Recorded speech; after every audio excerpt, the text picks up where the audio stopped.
S. Ganguly ji. Ashok Ganguly. Honorable Chairman, don't start my time unless the... आपको 6 minute हैं. I will not disturb you. No, but let the Honorable Minister come to the chair. I will address the Minister through you. वो कुर्सी में नहीं, उसका जरा समय दीजिए. आप शुरू करिए. ये रे. मैं उनका ध्यान आकर्षण करना चाहता हूँ. He's here. He's here only. Thank you very much. Thanks for the courtesy. Thank you. Now, first of all, I do realize that we cannot influence the budget in any way other than giving you some proposal, which in your generosity and kindness you might wish to consider.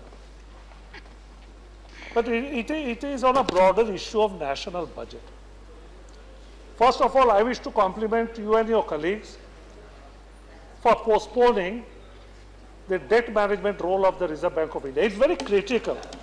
It's a very, very critical issue.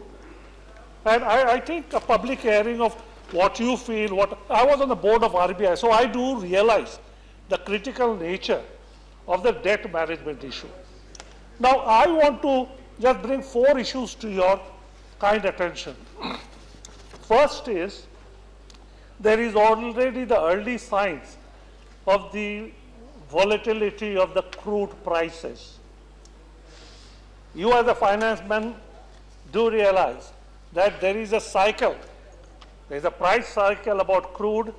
We cannot take the drop in crude prices and the current good fortune that we are having for granted. All of this eventually will affect our current account deficit. This is the principal issue, and we need to have a fallback option as the crude prices go up, Mr. Chairman.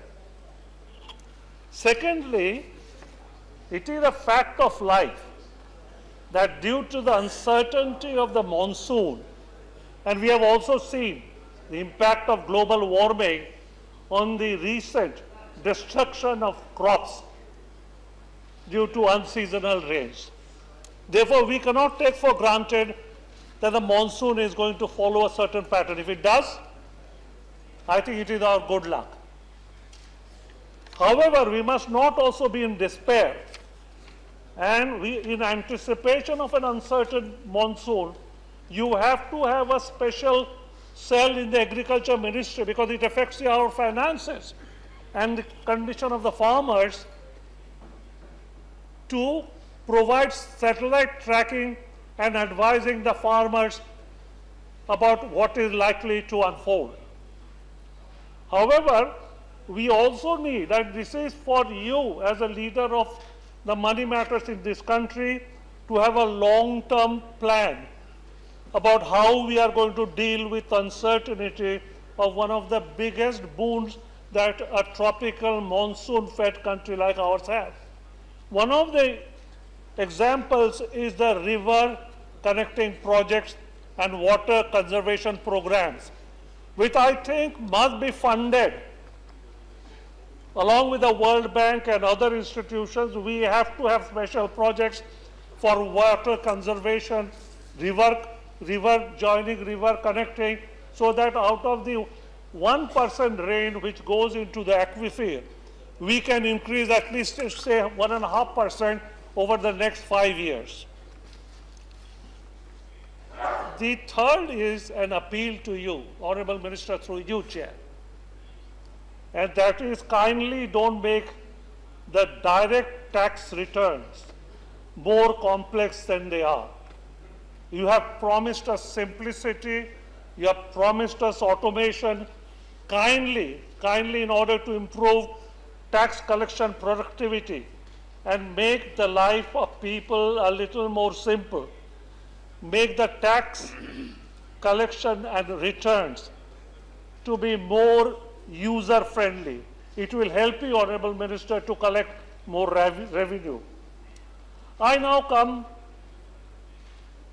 to my final point, and that is an issue of great concern. My final point has been made by many speakers all through this afternoon, and that is an issue which comes out of the 14th Finance Commission's recommendations, and on which you have acted very promptly. There are a large number of schemes which you have now put under the umbrella of cooperative federalism. Right thing to do. However, to depend on every one of our states to take on the responsibility that has now been shared with them, quite rightly, because that is the maturity of a country, how will we ensure that we assist states in order to raise the revenue and debt which will follow automatically and which is now a part of the Reserve Bank's role that it plays about making the debt raising by the states possible? How will it respond to the growing burden?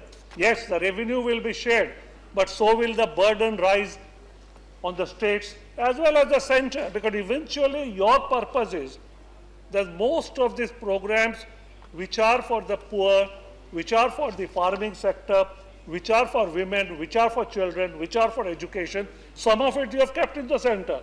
The bulk of it you have put. Therefore, I request, Honorable Finance Minister, that you have some mechanism where this cooperative federalism, in order for it to be successful, the Finance Ministry also has a responsibility to enable the less able states, because the leading states will manage their finances, to enable the less able states, Honorable Finance Minister, to fulfill their obligation. It is not going to be simple. There is going to be a transition period of at least 3 years, if not 5 years, where this devolution of some of the responsibilities take root at the state level.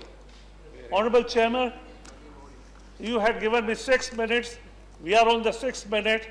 I have never exceeded my time. That's my record in this House. Your time management is excellent. I hope everybody would adhere to the time that you do it, Mr. Ganguly. Thank you very much. I'm grateful to the Honorable Finance Minister for taking some of the issues. And I wish you all the best, because you face major challenges. It's not going to be easy. And I think everybody expects you to deal with those challenges comprehensively. There'll be ups, there'll be downs, but I wish you all the best. Thank you very much.